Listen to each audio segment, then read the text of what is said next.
ياه، يوم شاق وممتع. ايه بتبص لي كده ليه؟ المكانه اللي انا وصلت لها دي انا ما وصلتلهاش من فراغ. هتعمل ايه لو قلت لك ان في 3 مؤلفين مصريين مؤلفين 90% من المسلسلات والافلام الكوميديه في اخر 10 سنين، ومحمد سلام لوحده شارك في نصهم على الاقل؟ روح بقى اعمل لايك وانا هنزل بالتتر عشان اقول لك يعني على الله. احنا هنبتدي من الاول خالص، فركز في اللي جاي. محمد سلام مواليد 15 ديسمبر 1983 من فيصل محافظة الجيزة، خريج تجارة القاهرة، وفي الترم الاول شال 5 مواد عادي، ملوش لقاءات تلفزيونية كتير. أيوة هو ما بيحبش البرامج خالص. على فكرة هو اسمه فيديو، مشهور في الوسط الفني باسم فيديو، هو اسمه كده فيديو. هو انا اصلا من زمان وانا في المدرسه كان عندي نادي فيديو، اصلا هو ده اصلا يعني تقريبا هو ده اللي خلاني افكر ان انا امثل وكده. فبدات بقى اتفرج في المكتبه اللي عندي، في الموضوع طلع يعني بالنسبه لي عالم كده عايز اخشه ومش عارف اعمل ايه في العالم ده لحد ما مثلت يعني. هو مكتبة سلام حافظ كل حاجة فين بتاعت مين سنة كام. وهدرس او محمد سلام ممثل جميل جدا، ممثل كوميديان جدا، فاهم جدا، يهتم بالتفاصيل بتاعت الشخصية. بس احنا هنبتدي من الاول. بدايه محمد سلام، كان لي واحد صاحبه في الجامعه مشترك في فريق المسرح. صاحبه ده اللي هو اوتاكا، انا اللي سميته فيديو، بقيت اقول له محمد يا فيديو محمد يا فيديو فمشيت بقى خلاص. ولما عرف نتيجة الترم الأول كلمه وراح له وقعد معاه وعجبه موضوع المسرح ده. دخلت في الجامعه، طلعت المسرح بتاع الجامعه برضه بالصدفه كده، بدور على صاحبي اللي هو ياسر اوتاكا ممثل صاحبنا، فبدور عليه بعد الترم الاولاني، انت فين يا ابني ومش عارف ايه وما بتجيش تقعد معانا ليه، الشله حلاوه وفي بنات كتيره. بيقول لي لا انا في المسرح. بتعمل ايه في المسرح؟ بيقول لي بمثل. طلعت له المسرح كانوا بيعملوا بروفا، شفتهم بقى فقلت له انا عايز اشترك معاكم، واشترك معاهم، وده اللي خلاه يعمل مسرحيات على مسرح الجامعة، وفي مسرحيات منها خدت جوائز، وهو شخصيا خد جايزة أحسن ممثل أكتر من مرة. وزي أي ممثل عايز يمثل ومعرفش يدخل معهد الفنون المسرحية، اتجه لمركز الإبداع الفني، ودي أكبر ورشة بتعلم تمثيل في العالم العربي كله، ومكانها في الأوبرا، ودي ورشة تمثيل تقيلة. احنا ابتدينا في 2003 واتخرج من عندنا 5 دفعات. عشان اللي عاملها خالد جلال. اهلا بيك يا استاذ. اهلا بحضرتك، انا متشرف انت بوجود كنت حضرتك. تجاره زي ما قلت في الاول، ايوه، وبعدين دخلت مع فنون مسرحيه. وده مخرج مسرحي ذو شأن في الصناعة دي، وكل الناس بتتعلم منه. مخرج ليه رؤية وليه فكر مختلف عن كل مدارس التمثيل اللي في الدنيا. هم بيتدربوا هنا، بيوصلوا لدرجه من القدره. هم متدربين داخل هذا المكان بقسوه شديده. عارف افلام فجر الاسلام وبتاع، مش المشهد الاولاني بتاع احد هم بيحصل فيهم كده، بس فنيا يعني، بمعنى انه ما فيش حد بيتدرب. الناس دي ما بتاخدش اجازات، لا في عيد ولا في مش عيد ولا في اي وقت. ما فيش حاجه اسمها نروح غير لما نخلص. فبيطلعوا جامدين، بيطلعوا. انا ببقى فخور بيهم وفخور باي حد متخرج من عندي اللي صمد للاخر ده يعدي في اي حاجه. وطبعا عشان هي ورشة تقيلة لازم تكون انت اصلا ممثل شاطر عشان تدخلها. ما فيش حد بيخش جوه المكان ده الا لانه عنده القدره انه يخش جوه المكان ده. كتير جدا من ابناء الممثلين المهمين جم قدموا سقطوا كتير جدا جدا، ما بيقدروش يكملوا وما بيقدروش يستحملوا، وممكن ما يبقاش عنده الموهبه. ومحمد سلام اتقبل في الورشة دي. يعني انا كنت دايما اتكلم مع معتز التوني، اقول له يا معتز افيشاتك كلها بتوعي، فيقول لي، اقول له انت هتجيب محمد عادل امام بس جنبه هتلاقي علي ربيع، وهتلاقي جنبه من الناحيه الثانيه توته، وهتلاقي جنبه من الناحيه الثانيه مش عارف ايه، وتلاقي بيومي، وهتلاقي ثروت، وهتلاقي مش عارف. فالافيش الواحد يبقوا مثلا 7 منهم 5 مركز ابداع. 2006 كانت البداية الحقيقية للنجم. بيظهر محمد سلام لأول مرة في فيلم الرهينة، وممكن ما تكونش خدت بالك، وده مش عشان طلع 3 مشاهد بالعدد، ده لأن الفنانة نور كانت سارقة الكاميرا من كل الممثلين اللي في الفيلم. انت ليه مصر تجرح مشاعري؟ وفي نفس السنة طلع في سيت كوم اسمه الجراج، إخراج خالد جلال، بنفس الكاست بتاع المسرح، وكان طالع بدور شريف المدمن. كمان واحد مانجا. مكفاك مانجا يا شريف بيه. مفيش كفايه، انا اشرب الغيط كله ولا تهدلي رمش. كان الدور حلو وكان فيه مساحة كبيرة ان محمد سلام يأدي فيه. في 2007 اتذاع له سيت كوم تاني من اخراج خالد جلال برضه اسمه من غير مقص، وده مسرحيات منفصلة متصلة بنفس الكاست، وكان بيتعرض في التلفزيون في رمضان. اوكي يا طارق، كم شهرا يستغرق الحمل الطبيعي؟ كم شهرا يستغرق الحمل الطبيعي؟ ممكن استعمل الموبايل؟ هو ممنوع، بس عشان خاطر الدكتورة نادية. اوكي يلا ميرسي جدا. يلا حبيبي. ماما ايوه، لا 10 ايه، انزل شويه. 8 لا، اللي بعدها بقى، اللي بعدها. ها بسم الله الرحمن الرحيم، الاجابه اللي بعدها. وده في 2007. في 2009 كان شغال مع نفس الكاست برضه في مسرحية قهوة سادة، ودي كانت مشروع التخرج من ورشة مركز الإبداع، وعشان المواضيع القوية اللي كانت بتناقشها ده خلاها تتعرض لمدة سنة كاملة، 365 ليلة عرض. المسرحية دي اللي خرجت 90% من الممثلين الموجودين دلوقتي على الساحة. وفي نفس السنة أحمد مكي كان بيعمل فيلم طير انت، وكان بيجمع الكاست بتاعه، وراح اتفرج على مسرحية قهوة سادة أكتر من مرة، وخد معاه المخرج أحمد الجندي علشان يختاروا الممثلين. يا رب اللهم لك الحمد، قدرت اشتري لهم كاكا ودي ركبة وصمويل انتو، يا رب نكسب الأهلي بقى. وياخدوا أحمد مكي ويعمل أول دور ناطق يظهر فيه محمد سلام في السينما. دكتور يوسف، أو ممكن بقى نشيل الألقاب خليها دكتور جو. وطبعا دور الفلاح ده هتعمل ايه يا كبير؟ اللي موته الكبير لما كان بيقول له كده. طب على فكرة مرة الكبير كانت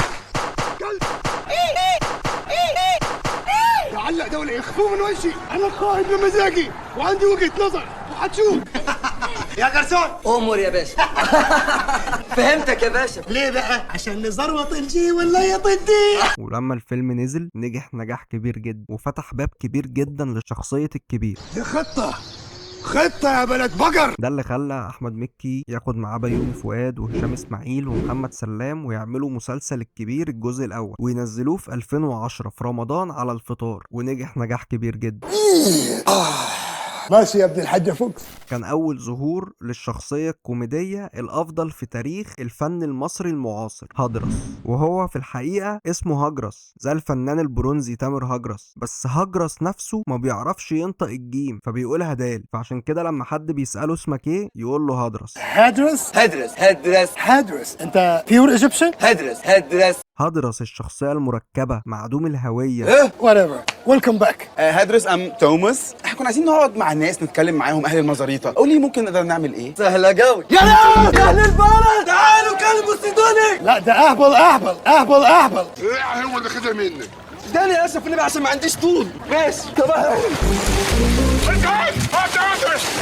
اللي بيتعرف على جوني اللي جاي من امريكا ويبدا يقلده. ايه ده؟ الف سلام عليك، انت داس على ايدك جرار؟ لا انا ما متعورش، دي زي دي شعره لون شعر. في لبسه ومشيته وطريقه كلامه، حتى بيضرب شعره اكسجين عشان يبقى شبه القدوه. الحكايه عمرها ما كانت شعر اصفر او لبس كاتشي او انك طول الوقت تقلدني وتعمل.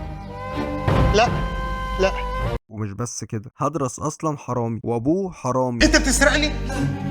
انت ما طلعتش اهبل، انت طلعت مخادع. لا انا اهبل، انت نمس اهبل. دي الشخصية اللي فتحت لمحمد سلام أبواب كتير جدا، ومع إن دوره ما كانش كبير في الأجزاء الأولى ولكنه بسرعة جدا علق مع الناس وكان ظاهر ومتميز جدا في وسط باقي الممثلين. انت بتشوفه بيقول إفيهات بتضحك. ولما المسلسل نجح مع إنه ما اتعملش منه غير 15 حلقة بس، أحمد مكي بينزل فيلم لا تراجع ولا استسلام، بين قوسين القبضة الدامية، وبيستعين بمحمد سلام كضيف شرف في دور تاجر المخدرات اللي بتحرك كل أحداث الفيلم. وبرضه في نفس السنة تتذاع حلقة لمحمد سلام من مسلسل الجماعة في دور احمد عبد العال سيد مرسي البنهاوي. السن 21 سنة. مهنة طالب جامعة الازهر. العنوان سعادة الباشا كل ده ملوش لازمة، انا هنا غلط وكتاب اللي انا هنا غلط. وبيقول مونولوج عظيم ما يقلش حاجة عن قصيدة أزرق. هو ايه ده اللازم؟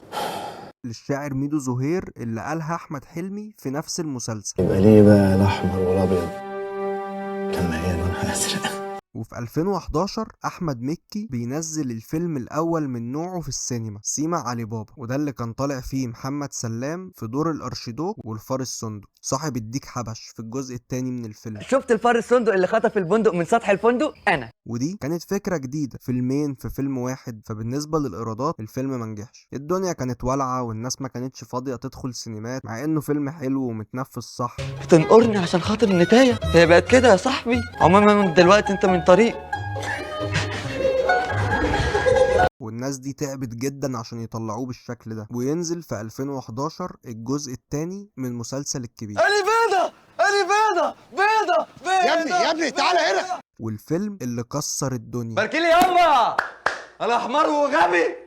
AUC، وده فيلم بيحكي عن 3 شباب جابوا مجموع زي الزفت في الثانويه العامه وقرروا يفتحوا جامعه. فيلم شبابي لطيف، بطوله مشتركه، ومحمد سلام كان مسخره في الفيلم ده. حلو قوي الفقره دي. في فقرات تانية انت اللي مدرباها؟ بصي انا عايز اصور معاها وانا باكلها. طلع مع هاني رمزي في مسلسل ابن النظام، بس كل ده كان لسه شغل هواه. الاحتراف جاي اهو، مرحله الاحتراف مع المنتج طارق الجنايني، وده منتج سينمائي حريف، وهو اللي انتج فيلم الحريفه 1 و2، وعمل اعمال زي مسلسل العهد والسبع وصايا وفيلم حامل اللقب. هو منتج سينمائي بيحب يشتغل مع الوجوه الجديده، شباب جديد شاطر مش هيطلب فلوس كتير. فساعتها طارق الجنايني انتج مسلسل شربات لويز مرحله الاحتراف. محمد سلام بيشتغل في مسلسل مع سمير غانم ويسرا، يجي سلام يعمل دور حمدي اخو يسرا بطله المسلسل، المدمن السكري بتاع النسوان، شخصيه معقده جدا، وفي ممثلين كبار على الساحه ما يعرفوش يقدموها زي ما محمد سلام قدمها، خصوصا المشهد ده. ومن هنا محمد سلام اثبت انه ممثل يعتمد عليه، هاته حطه في اي دور هيسد، عايزه يضحك هيضحك، عايزه يعيط هيعيط، جوكر. وعشان نجح مع يسرا في رمضان 2012 خدوا طارق الجنايني وشغله مع يسرا تاني، وعمل دور أسامة في مسلسل نكدب لو قلنا ما بنحبش، وكان طالع بيحب أمينة خليل. انا بحبك يا اسامه.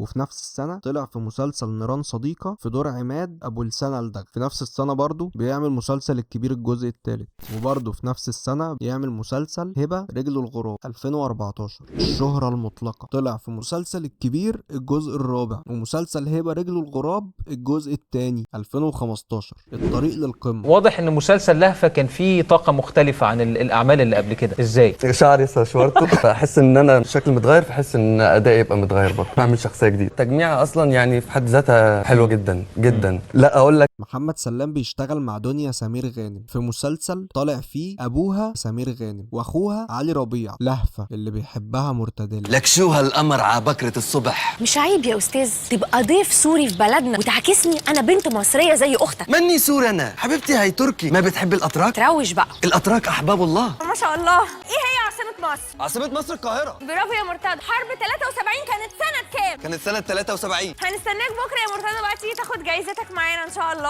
وليه تاني يوم انا جنبكم وانا جاي لكم دلوقتي؟ ثانية واحدة، خليكم معايا ثانية واحدة.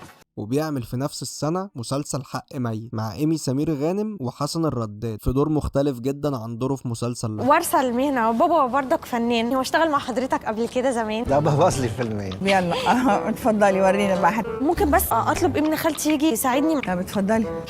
مرتديلا. ايوه كده ما ينفعش يا زينات، لازم يا اختي تشمري الجلابيه لفوق عشان تتحركي وتدوسي كويس. طيب بالنسبة لي انا تعربها؟ انا ابن خالتها باشا. وبيطلع في الكبير الجزء الخامس. لا البضاعك ما يبصش يا جماعه، خلي اللي جنبه يحكي لي.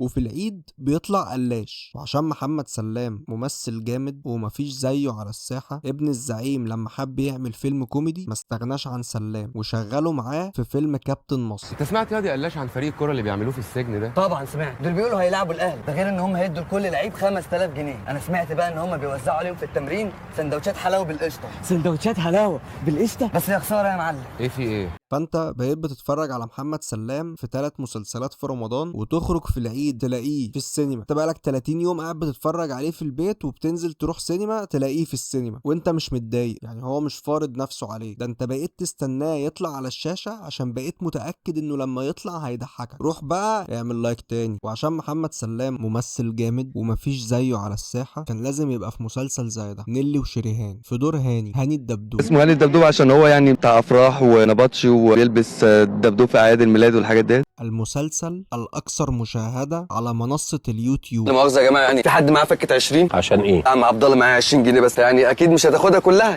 رجع ال 20 جنيه المحفظة. لا ما يصحش عم عبد الله. رجعها. نيلي وشريهان، وده مسلسل اللي مؤلفه الثلاثة اللي كنا بنتكلم عليهم في اول الفيديو، محمد عز الدين وكريم يوسف ومصطفى صقر. ودول ألفوا اكتر من 90% من المسلسلات والافلام الكوميدية في اخر 10 سنين، زي لهفة ونيلي وشريهان والكبير ال8 اجزاء وموضوع عائلي ال3 اجزاء وجحيم في الهند. محمد سلام كان عامل فيه دور سناء اللي بتربطه علاقة عاطفية بغوريلا نتايا. في 2016 بينزل فيلمين لمحمد سلام، فيلم جحيم في الهند وفيلم كلب بلدي. في دور الشرير سنجاب القط. متشت ومدري. سلم نفسك، المكان كله محاصر. ومعاكوا حد تاني؟ طبعا. كام واحد؟ واحد. غير ده؟ لا ده كلب. انت ابن مهزأ ولا ايه؟ ما انا كلب فعلا يا هداف. تحرجني يعني، انا بدافع عنك وبقول له ما ينفعش تفضل كلب فعلا بقى. المهم ان محمد سلام في 2017 بيشترك في 3 افلام ومسلسلين. فيلم اسمه يا تهدي يا تعدي بطولة محمد شاهين وايتن عامر، ومحمد سلام كان طالع ضيف شرف في دور جرسون المطعم. وفيلم اخر ديك في مصر، ودي كانت التجربة الكوميدية الاولى لمحمد رمضان. وعشان الفيلم ما يقعش منه يجيب مين؟ محمد سلام. في نفس السنة بيشارك في الفيلم صاحب اطول اسم فيلم في تاريخ السينما المصرية. الفيلم ده منجحش عشان الناس ما كانتش بتعرف تنطق اسمه، وطلع في مسلسلات زي كابتن انوش الجزء الاول مع بيومي فؤاد، وفي اللالا لاند مع دنيا سمير غانم وسمير غانم، وايمي سمير غانم كانت ضيفة شرف وهي اللي وقعت الطيارة. بلسم باشا مدرب الكاراتيه.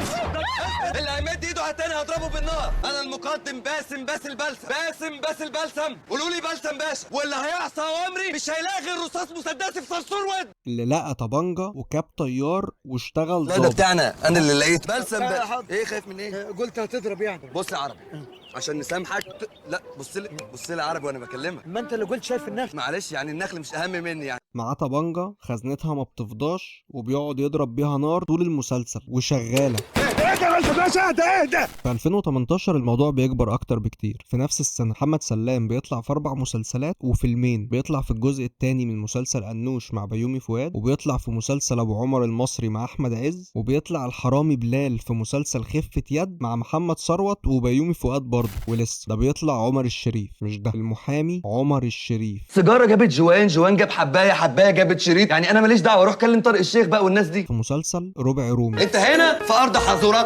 ترجمت حضاراتنا ولو يا باشا. برافو. عفارم فعلا. عفارم. يجي معتز التوني ياخد محمد سلام ومصطفى خاطر ويعمل بيهم مسلسل بطولتهم هما الاتنين ربع رومي، وبيتعرض في رمضان برضه. وده كان العمل رقم 30 اللي شارك فيه محمد سلام وبيومي فؤاد مع بعض، ده غير مسرحياتهم اللي محدش يعرف عنها حاجه. وبيطلع في فيلم كدبه بيضه كضيف شرف، وبيطلع ضابط في مصلحه الكهرباء في فيلم ليله هنا وسرور بطوله محمد امام والفنانه ياسمين عبد العزيز 2019. محمد سلام بيعمل فيلمين ومسلسل. في شهر اكتوبر بينزل فيلم الطيب والشرس واللعوب وما جابش ايرادات، عمل ايرادات تقريبا 980 الف جنيه. وفي اواخر السنه بيظهر اعلان مريب لفيلم غريب.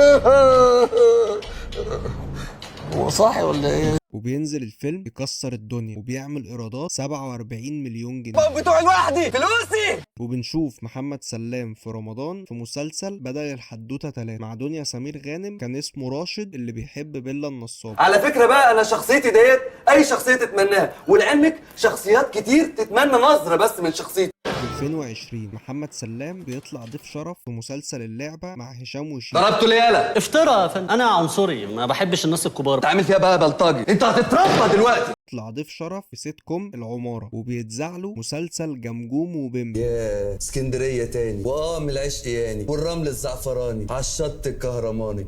الشركة الألمانية لمكافحة الخوارق، هو ومحمد عبد الرحمن توتة. خلصت الحدوتة؟ لا ما خلصتش، عشان هو بيطلع في فيلم الغسالة بشخصية سامح قبل ما يتحول ويبقى طاهر أبو ليلى. انا انت وانت انا، بس عندي 60 سنه. صلاح جاهين الله يرحمه. بقول لك انا انت. لا طبعا ما ينفعش. انا عارف ان الواحد لما يكبر شعره يقع يتخن يبقى عنده جناب كده زي العوامات، لكن يبقى كده ليه يعني؟ في 2021 بيطلع في 3 أفلام، وفي مسرحية عائلة تيس. كل واحد يسالني ليه، والموظف البنك كله عايز كارد يقول لي ليه، انت مالك؟ وطبعا مش محتاجين نقول انها اتعرضت في السعودية في موسم الرياض. وبيطلع ضيف شرف في مسلسل موضوع عائلي الجزء الاول. ايه الفرحة دي في ايه؟ ولا تعالى رايح فين؟ اديني فرصتي همثل. يد يهبل يلا همثل ثانية واحدة. يا تكميلة. It's big snake. Wait a minute. I remember the great bucket once said if you meet a snake move zigzag. Let's try. What's up man? وبيطلع في فيلم وقفة رجالة. خد يا حبيبي انت تعالى. نعم. حط دي في الشنطه. ما تحطها انت. ايه اللي الادب؟ ايه العبث ده يا مستر شوت؟ بس يا مصطفى خلاص ده في سن والدك. لا انا والدي دمه خفيف يا مستر شوت. ولد. وبيطلع في فيلم للإيجار مع الفنان خالد الصاوي، وفي فيلم ماما حامل مع حمدي المرغني. في 2022 بيعمل مسلسلين و3 أفلام، كبير الجزء السادس وكابتن أنوش الجزء الثالث. هنا مميزات وهنا مميزات، يعني اختار ما بين الحلاوة ولا الحنية، البقلاوة ولا الطعمية. ومع محمد هنيدي في فيلم أخصائي تجميل، ومع محمد إمام في فيلم عمهم. يلا يلا. ايه انت بتشجع الكاميرون؟ ومع هشام ماجد في فيلم حامل اللقب. ايه التيزه دي؟ التيزه اللي هي اكبر من التيره. 2023 بتبقى سنة ما فيهاش شغل كتير، ومحمد سلام بيريح شوية، بس بيعمل مسرحية على وضع الطيران مع هشام وشيكو، اتعرضت في السعودية في موسم الرياض، وبيعمل فيلم واحد هو وهيفاء وهبي ومحمد ثروت طالع بيتكلم فرنساوي. كمل كل اذان صديق. ومسلسلين، مسلسل الكبير قوي الجزء السابع، ومسلسل جات سليمة مع دنيا سمير غانم في شخصية موكوس. وساعتها محمد سلام الحقيقي بينزل فيديو وبيقول فيه انه عنده مسرحية هتتعرض في موسم الرياض، المفروض ان هي مسرحيه كوميديه وفيها اغاني وفيها استعراضات، هنعرض في وسط الاحداث اللي بتحصل في غزه. فانا مش متخيل الصراحه يعني ان انا هروح اعمل مسرحيه واهزر واغني وارقص. انا مش هقدر اسافر طبعا. ليه بقول الكلام ده في اخر لحظه؟ المفروض ان احنا نسافر بكره ان شاء الله، بس انا حاسس ان انا لو عملت كده هبقى انا اكني زي اللي بقتلهم بالظبط، ان انا خذلتهم، مش عارف اعمل لهم حاجه. يعني كفايه علينا السكوت اللي احنا فيه كلنا. والفيديو بينزل يطلع ترند وبيقلب السوشيال ميديا كلها. محمد سلام بيعتذر عن العرض وبيختاروا محمد انور يروح مكانه. ويوم العرض بيومي فؤاد بينزل له فيديو وهو بيهاجم محمد سلام عشان اللي قال من حقك انك تعتذر عن المسرحيه، لكن مش من حقك انك تغلط في فنك. بنقدم فننا، بنقدم فننا المصري، انتوا بتحترمونا واحنا بنحترمكم جدا جدا. هو كان عايز يركب الترند، بس وهو طالع وقع من عليه. كتر خيركم كتر خيركم كتر خيركم. كتر خيركم ايه؟ انت بتقول ايه يا عم؟ احنا بنتعب وبنشقى عشان نقدم فن، مش عشان نيجي نضحك. احنا مش بتوع فلوس، اقسم بالله 3 بالله العظيم. العرض دوت لو قعد اكتر من 15 يوم تاني بدون اجر سياده المستشار يعلم. لا احنا بنروح السعوديه عشان ناخد فلوس. في الوقت اللي السعودية بتطلع قرار وقف التعامل مع الفنان محمد سلام في كل قنواتهم ومنصاتهم وبدون أسباب كده. وفي سنة 2024 محمد سلام بيطلع في فيلم درامي اسمه بضع ساعات في يوم ما، وبيطلع في الكبير الجزء الثامن. بس بعد 15 سنة بنشوف محمد سلام في رمضان السنة دي ما نشوفوش. ما عملش حاجة في 2025. محمد سلام قال انا مش هروح اغني وارقص براحتي. الاعمال الفنية دي بيكون ليها عقود وفيها شروط جزائية، يعني يدفع الغرامة وخلاص. ايه مفيش منتج راجل يقف يقول انا هنتج لسلام؟ عندك فنان مفيش زيه اتنين بيسد في اي حته. عندك فيلم جديد والابطال مش معروفين عايز تديله زقة هات سلام. عندك فيلم عيد ونازل تلملك قرشين هات سلام. عندك فيلم مهرجانات وعايزين نطلع بره ناخد جوائز هات سلام. ممثل قوي فنان كوميدي حطه في اي حته يأدي، ملوش مالكه متعرفش تقفشه. انا بس عايز اقول ان لو مفيش منتجين رجاله عارفين ينتجوا له افلام ومسلسلات فمش مهم خالص. اعمل انت بس يا سلام مسلسلات على اليوتيوب وسيب الباقي على ربنا ثم علينا. انت من انضف الناس في المجال ده ومن اكتر الممثلين موهبه. احنا نتمنى يكون الوسط كله زيك. من 2006 لحد 2024 محمد سلام ما غابش عننا سنه واحده ما كانش طالع فيها في فيلم او مسلسل. ويا عالم هنشوفه في رمضان 2026 ولا لا؟